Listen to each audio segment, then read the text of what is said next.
दोस्तों, आपका स्वागत है फिर से। तो आज हम लोग पढ़ने वाले हैं कक्षा 9वीं की संस्कृत का दूसरा पाठ, न तक्तव्यम अभ्यासः। तो चलिए पाठ को शुरू करते हैं।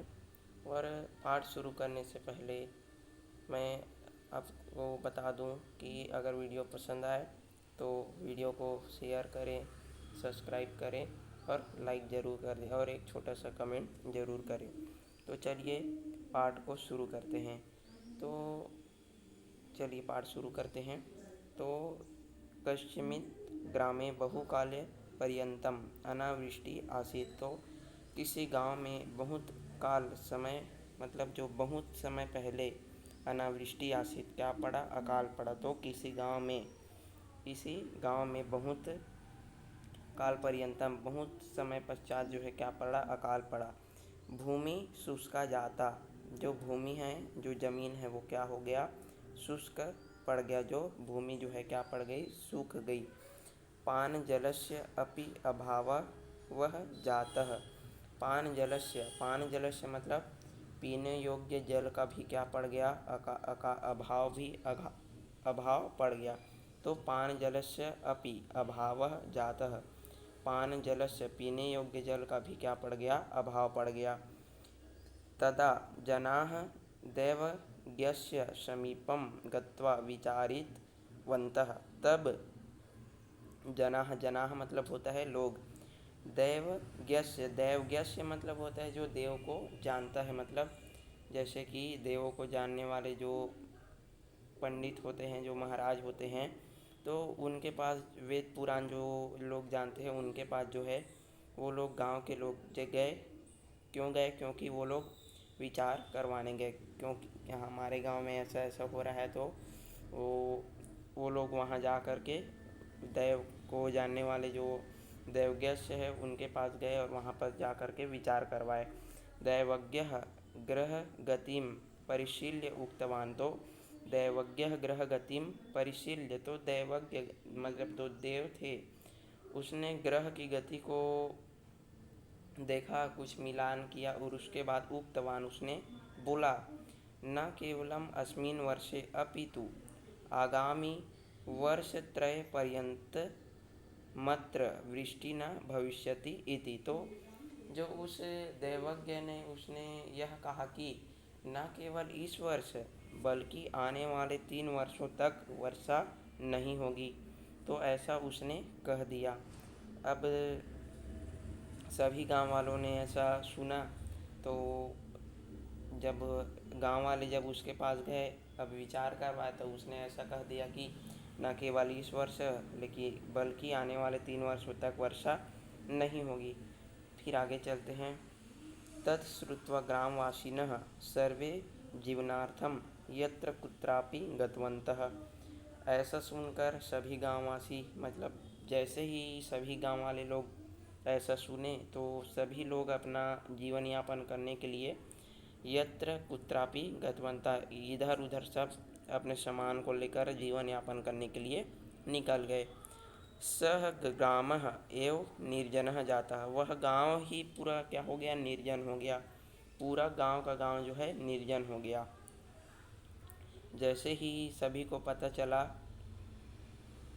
कि जो है इस वर्ष बारिश, अगले 3 वर्षों तक बारिश नहीं होगी, तो सभी गांव वाले जो है वहाँ से निकल कर इधर उधर चले गए और पूरा जो है गांव क्या हो गया, निर्जन हो गया। अब परंतु तस्मिन् अपि काले तस्य ग्रामस्य एकः कृषकः तत्र स्थितवान्। लेकिन तस्मिन् अपि काले, लेकिन उस समय भी उस गांव में एक किसान वहाँ पर रुका हुआ था। परंतु तस्मिन् अपि काले तस्य ग्रामस्य, उस गांव में एक जो है किसान वहाँ पास रुका हुआ था। जलाभावे अपि सः प्रतिदिनं स्वशुष्कक्षेत्रं कर्षणम् आसीत्। तो जल के अभाव में भी वह प्रतिदिन अपने सूखे खेत में जो है कार्य करता था, उसकी जुताई वगैरह जो है वो कार्य जो है करता था। सब चीज़ जानते हुए भी वो जो किसान है, वो अपने सूखे खेत में वो कार्य जो है करता था।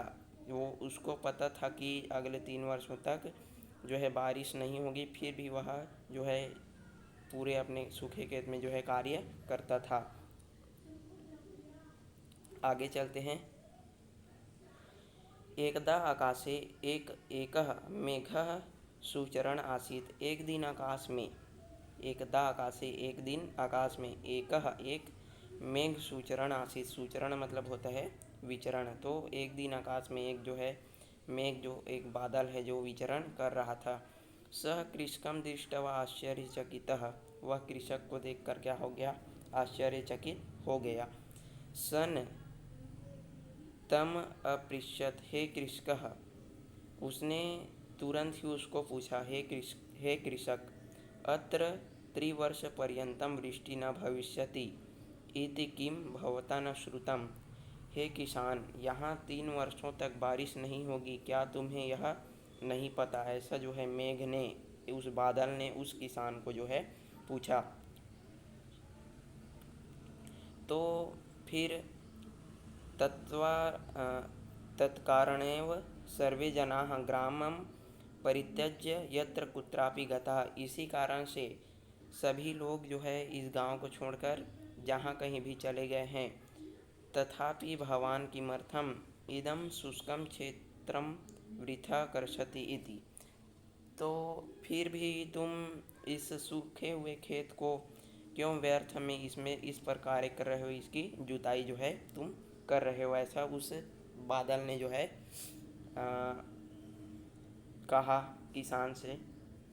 फिर किसान जो है बोलता है, यहाँ पास आप जो है चित्र में जो है देख सकते हो कि ये जो है ये किसान है और ये जो है मेघ है। तो इन दोनों में वार्तालाप हो रहा है। तो इन दोनों के वार्तालाप से ये पता चल रहा है कि ये जो मेघ है वो किसान से यह सब चीज़ पूछ रहा है और इस किसान को भी सब चीज़ मालूम होते हुए भी वो इस खेत की जुताई कर रहा है। तो दोनों में वार्तालाप चल रहा है अभी भी। आगे बढ़ते हैं, चलिए। तदा कृषकः अवदत्, तब किसान ने कहा, सर्वे विषयाः मया ज्ञातः एव। मुझे सभी विषय के बारे में ज्ञात है। मतलब जो मेघ से वो बोलते हैं कि मुझे सभी विषय के बारे में मुझे ज्ञात है। किंतु त्रिवर्ष यावत् यदि अहम कृषि कार्यं न करोमि तर्हि त्रिवर्षानन्तरं यदा वृष्टि भविष्यति तदा मम कृषि कार्यं विस्मृतं भवेत्। किंतु मैं 3 वर्षों तक यदि कृषि कार्य नहीं करूँगा, तब 3 वर्षों के बाद जब वृष्टि भविष्यति, जब बरसात होगी, तब मैं कृषि कार्य को पूरी तरह से भूल चुका हूँगा। ऐसा जो है किसान ने उसको मेघ को कहा। तावत् मम क्षेत्रकर्षणस्य अभ्यासः एव नष्ट भवेत्। तब तक तो मेरा खेत में काम करने का जो अभ्यास है वो नष्ट ही हो जाएगा। अतएव अस्य कार्यस्य विस्मरण परिहार्थम अहम इदानीमपि कर्षामि इति। इसलिए मैं इस कार्य के स्मरण के लिए मैं इस सूखे खेत पर भी मैं जो है कार्य कर रहा हूँ। मतलब जो किसान के बोलने का यही मतलब था कि यदि मैं इस कार्य को अगर छोड़ दूंगा तो जब 3 वर्षों के बाद वर्षा होगी तो मैं इस कार्य को पूरी तरह से भूल जाऊंगा। लेकिन इस कारण मैं अभी भी इस सूखे खेत में अपना कार्य जो है कर रहा हूँ। तद श्रुत्वा मेघः साधु साधु इति वदनम। ऐसा सुनकर मेघ ने साधु साधु, अच्छा अच्छा, इस प्रकार कहा। वदन चिंतितवान, और वह चिंता करने लगा।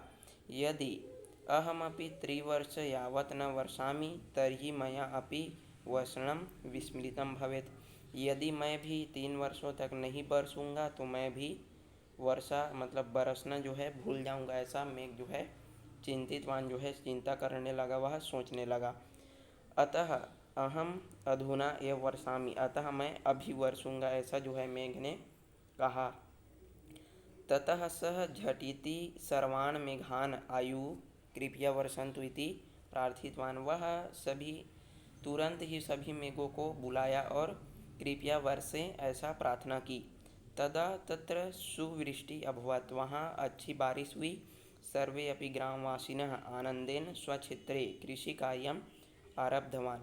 सभी जो ग्रामवासी है, सभी जो गांव के लोग हैं, वो आनंद से अपने अपने कृषि क्षेत्र, अपने अपने जो खेत हैं वहाँ पर बड़ी हंसी खुशी से जो है कार्य करने लगे।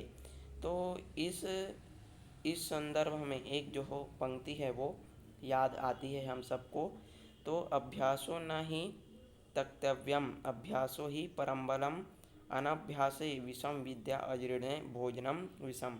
तो इसका अर्थ यह है कि अभ्यास त्यागने योग्य नहीं है।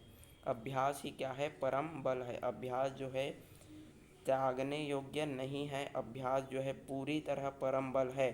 जिस प्रकार बिना अभ्यास के विद्या जो है विष के समान है, जिस प्रकार बिना अभ्यास के जो है विद्या विष के समान है, ठीक उसी प्रकार जो है जो अब अधूरा पचा हुआ भोजन हमारे शरीर के लिए विष के समान होता है। इस प्रकार अभ्यास जो है त्यागने योग्य नहीं है। तो इस प्रकार से यह जो पाठ है न तक्तव्यम अभ्यासः जो है समाप्त होता है। और इसका सारे अंश यही है कि इस जो है किसान ने मेघ के सामने अपना बुद्धि से काम लिया और मेघ को ही मतलब फंसा दिया और अपना काम भी वो निकाल लिया। तो इसका सारांश यही निकलता है। और अभ्यास जो है त्यागने योग्य नहीं है। तो अगर वीडियो अच्छा लगे तो लाइक करें, शेयर करें और सब्सक्राइब करें। वीडियो देखने के लिए आपका बहुत बहुत धन्यवाद।